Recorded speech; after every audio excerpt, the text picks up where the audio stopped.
Hi everyone, welcome back to Unlimited Gear. And if you have been here before, thanks so much for coming back to our channel. Thanks so much for subscribing and for showing up, being present. We do appreciate each and every one of you.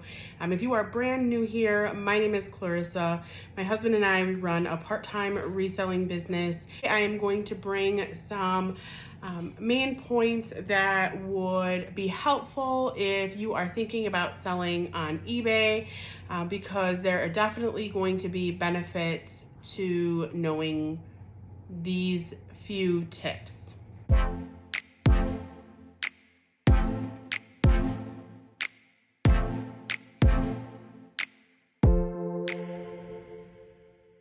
So tip number one, selling on eBay, you definitely want to know about shipping.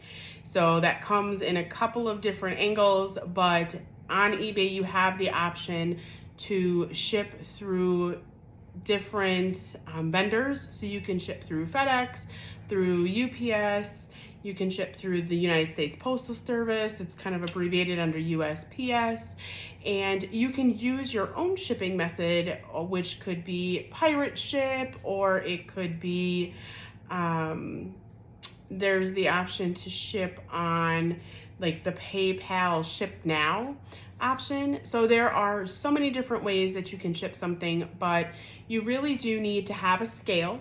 I'm going to show you a picture of the scale that I use, which goes up to about 110 pounds. Purchased it on Amazon. I'll even try to put a link below if I can of that particular scale, and that will help you know the exact weight of your item. Maybe I'll do another video talking just about shipping. If it's something you're interested in, definitely let us know so that I can get that content out there to you. But having a scale and then knowing what your shipping options are and what the rules are for the different elements of shipping is going to be really important to have success on eBay. Tip number two is have a printer. There are different kinds of printers out there. Your typical ink printers, those will be just fine, but also you can get a thermal printer. That is where you don't need ink and you get like sticky thermal printer paper, and it will typically print off your 4x6 shipping labels to put on your packages. So it's a matter of some setting changes, but you do need a printer to print the labels after you've determined the shipping aspect. That's gonna help you be successful on eBay. These are two tips that I would recommend having before getting started so that you're not scrambling around trying to figure out, once something sells, how to get it to your customer. Tip number three is going to be checking comps. Comps means comparisons of similar listings or basically the same of what you're selling. So you want to see if there are other people selling the exact same item, but then it's also important to see what the sell-through rate is of those items, meaning that if there are 100 of the same item listed, but none of them have sold, that means the sell-through rate is very poor.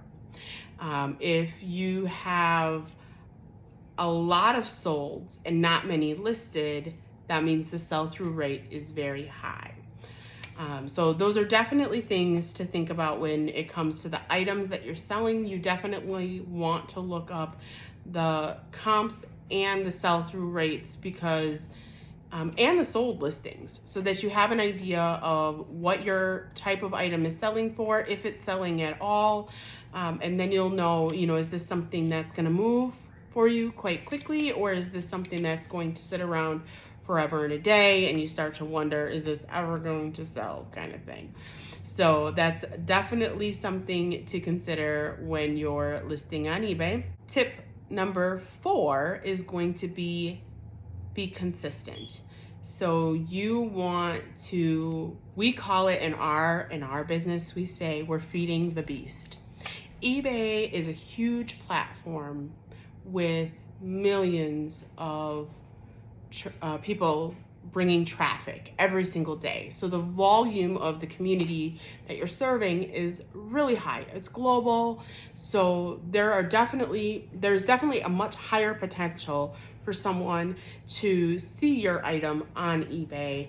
Of course, how you're listing it all makes a difference. That's going to go into my next tip. But with having such a big platform, there are also a lot more sellers on eBay, along with having a lot more buyers, which isn't a bad thing, but in order to stay relevant and to keep your store growing, you want to be consistent and continue to list items on a regular basis. Sometimes it means ending old stuff and sell similar. There is an option to relist, but I would highly recommend selling similar if you're relisting something that you've had up for quite some time. So being consistent on eBay really will help your algorithm. I think it also, once you start, as you're consistent and you're making sales on a regular basis, then you're building up your rapport as a seller on eBay, which will also improve your algorithm. And those things change as time goes on, but you do want to remain consistent if the idea is to make those sales and to continue to grow.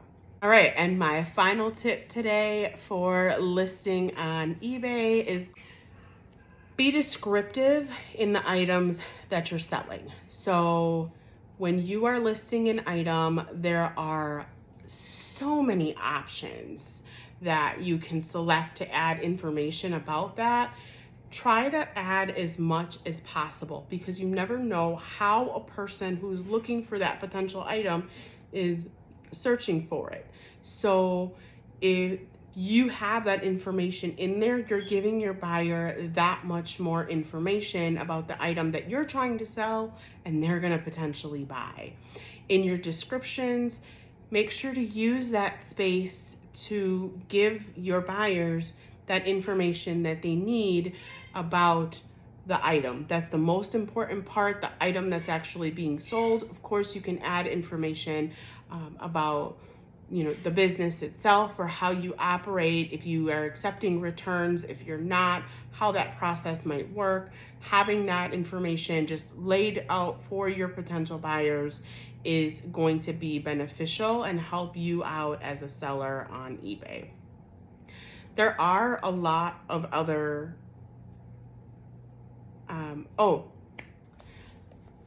another tip for eBay selling is when you're packaging. Package your items professionally. I highly recommend don't use old cereal boxes, don't use crushed up boxes you've received. If you have a box that you're going to reuse and it has good integrity, because it can definitely be reused, that works. But when you're looking at being a seller or being serious about your business, you want to present your business with professionalism. I mean, imagine if you ordered something from Amazon and it shows up in an old cereal box. How would you feel about that item? And how would you feel about that seller? How would you feel about Amazon? How would you feel about any of that whole process, right? Like, it could really jade your experience. So it's definitely important to present yourself with the professionalism that you want your business to be seen as, because how you present yourself is definitely setting the tone of the direction that you're trying to go, but it also is going to be how it's received, right? So if that item is received well packaged and they can see the care, let's say it's an item that has glass and you've put all the cushions and the bubble wraps and what needs to be put in, then your buyer is going to be that much more satisfied with their item, and they're also going to look at you as a business. So of course there's different elements of selling online. There's definitely different ways of looking at it, but it doesn't matter if you're selling like old stuff out of your house that you just don't need anymore, or you're getting tons and tons of merchandise that you need to move. You're still operating as some type of a business, and how you present yourself makes a difference on how you're received by that community. So thanks so much for taking the time to watch this video today. I hope that you found some of these tips helpful and that you can use that to help you grow and you benefit. If you have questions about eBay or any other questions in general, don't hesitate to leave a comment. If you liked this video, give us a thumbs up. If you like content about reselling and all other things that come with unlimited gear, please don't hesitate to subscribe to our channel. But thanks so much. Until next time.